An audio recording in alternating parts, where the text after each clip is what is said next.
gobbatiin diigantee ba'aa hooqa se'umise Itoophiyuma geeshsha dureetti ikkiti yoo leellishu.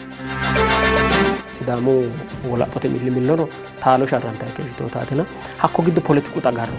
Buna daddalamanni bineensa haadni irreenna dikkotee fulaa gede sistemaatikalii loonsee loosi. Meeraatiin saalee xaanaa saambeti dhinaakkiu. Manna Batuulee Dosorree Lolonqa Naqqalate loosii Sidaamu olaanto kiirosenni Hewaatete olaantoo roortaa Shinanna Jaanjuraa heerawaa yassine keeshshineewona. Dipiloomaasii Ledo amarsiinsee qineessate qarri noogete. Gashshaanaa shoomaa Ameeriku shoomaa Awurooppii birate shoontaa. Kalqee illitaa geeshshi miidiyuu baawwaguun karoona hangaan kennoota.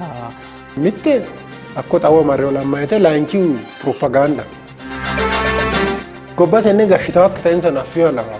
Itoophiyuu caalloo laakkittinni wo'maa Afrikaa mittoonsa ta'u laati. Taanu marroo qolle horrine immoo hideeti daggaa'edha. Gate gede jawaasattu no kokkobote. Politikuu walaappoo caallaa Sidaama heebisamaa dassita.